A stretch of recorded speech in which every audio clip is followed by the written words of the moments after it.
without that, obviously, I know that you want to probably go. Have you ever been to Bristol?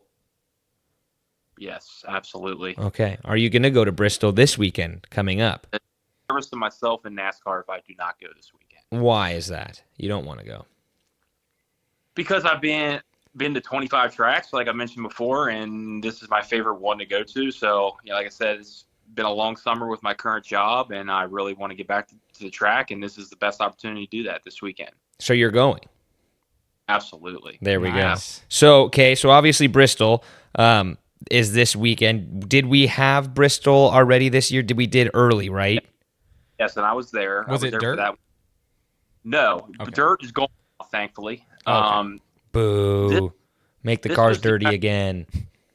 Yeah, so to kind of bring Bristol a little bit, back in the spring, they had a tire compound that wasn't really tested there before. Oh, I And remember this. And didn't they like blow a million tires? I vaguely remember this. I don't know why. every 20 to 30 laps, people were Yeah. blowing out. And they pitted like a million times, it felt like. And they just kept wearing out. The drivers just were spinning out, wrecking all day. It was just an absolute mess. And it was who could, manage their tires the longest. And Weird. Denny Hamlin had the best part of the day, and he dominated and won the race. But there was a lot of wrecks, a lot of cars out of the race. It was a tire wars, but it was. It really was. Okay, so obviously, like you said right there, Danny Hamlin won it in the spring. It was a mess of a course. Now that you say that, it's funny because it clicks. I don't remember why. I don't think I watched it, but I just heard like on ESPN that it was I'm like not sure. one of the. It probably had the most. I think it was the most pits almost in a NASCAR history, like for the current years, because it's just was such an issue. But do you think Hamlin will be able to sneak back out of that 13th place? And is he good at Bristol, or was it just kind of like you said, he just figured out the tires Just better than survived the everyone and race. just survived? Yeah, just was the one guy that just was able to make it work. Well, it's well known that Denny Hamlin and his crew chief have already said this week that they are very, very confident going into this race, no matter what tire they're on. There you go. They're going to go into Bristol and take care of business, and I'm on that train too. I will be utterly shocked if they don't move on in the playoffs. It's only a 6-point deficit. If they get stage points in the first two, I think they'll be and get a solid finish. They'll be just fine. And the fact they won in the spring, it's going to be the same tire compound again. Oh, Wow. But the teams have more experience with the car now, and they'll be able to make better adjustments. They weren't prepared for it when they got there. Do they run that same tire everywhere else, or is it like strictly different tracks? I'm no tire expert, but I do know that different tires are, designed for different speeds. So, Sure. you can't run a short track tire at Daytona. Yeah. You can't. I could try. Road course, that's different. So, but yeah, I'm excited to see what this tire, what adjustments these teams have made to these cars since then, and what they've learned, and how they can prepare better going into this weekend. Yeah, that's be cool. exciting because obviously right now from what I think I remember, the only driver safe technically is Logano. Now, obviously, you'd think Christopher Bell and Cindric and Bowman are probably safe, but obviously they could wreck, first lap and be out of the whole race, and they could. Yeah. I mean, are those guys safe at plus 46, or is there really a legit chance that they're done? I would say typically if you're more than 30 to 35 points above the cut line, unless you Okay. dead last, then you should be fine. So I'd say the top probably. I was gonna say the top. It's like the top 10 5-ish. have plus 25 right Yeah, now. and then the top 5 from Yeah, Suarez plus up are plus 35. 36, and then Reddick, Elliott, and Blaney are all like that, right around that 30 mark. So you would think that they're all safe, plus 26, plus 25. There's a little bit more of a just finish the race type of mentality, it sounds like, and then obviously like Briscoe, Gibbs, and then the 4 below are like, we gotta go. You gotta race. Yeah, but you got to realize too that 5. I mean, you also have to expect that the other drivers are going to have a super day to catch you. Like, Sure. Even if you have a bad day, if you're like, if you finish like 20th, but the other guy would have to finish like second to like gain all those 25 points on you. So it's not just about being above the cut line's good. Like I said, I say 25 to 30, maybe 35 points. You're pretty much safe, I would say. So I got you. So then, really, you would think the only guys that are kind of fighting for it is going to be those last two spots, 11 and 12. You have Briscoe and Gibbs in there right now, both +6. But you have Hamlin, Keselowski, Truex, and even Burton, who are just right on there. Now, obviously, I'm using your logic maybe against you a little bit, trying to think. Keselowski looks like he has a legitimate chance to get there. Hamlin obviously has a legitimate chance. Truex at -14, is that realistic to get there, or is that pretty much like he's definitely on he's outside looking, and then Burton at -20 sounds like he needs a miracle. Again, if you think he's out, then you just got to remember that the other guys in front of him will have to have terrible finishes. Exactly. That's what I mean. So he kind of has to have a really good race, and then whoever Ty Gibbs or whoever has to really fall off, type of a thing. Yeah. I think if you're more than 10 points out, you're gonna have to win the race. So you're looking kind of at like Hamlin's the only one that might be able to make a difference, and then Keselowski's really needing to have like a first second finish type of a race. And he's won there before, so Sure. It's very. Any of these guys can win a race. I mean, Briscoe. Sure. We didn't even think Briscoe was going to make the playoffs, and he goes to Darlington and wins that race. So anybody can walk off and move on. Any of the 16 are still in it, in my opinion. Totally fair. So then, do you think going into this, do you think Hamlin is going to, like you said kind of earlier, you think he's going to sneak his way up there? Who do you think out of those kind of, I guess, two, Briscoe and Gibbs, do you think is going to fall out? I say Hamlin's definitely going to get back in. There's no doubt about it. I'm very confident in that. And if I'm wrong, then he's just podcast. He's got to, yeah, he's got to win a championship, man. He's like one of the best drivers ever in this sport to never win a championship. Mm-hmm. And for him to go out in the first round this year after having a good year again, that would just be bad. But I don't know. Ty Gibbs' lack of experience, maybe you would consider him, maybe falling out. But he did win an Xfinity championship, so he's a proven winner. Briscoe's a proven winner too, so he the way he come up through the Xfinity series, he won a lot of races and got in the Cup, and he's going to Joe Gibbs next year. He's going to be in Truex's car. Wow. Joe Gibbs believes in him, obviously, and so. It's tough to say who's going to get knocked out.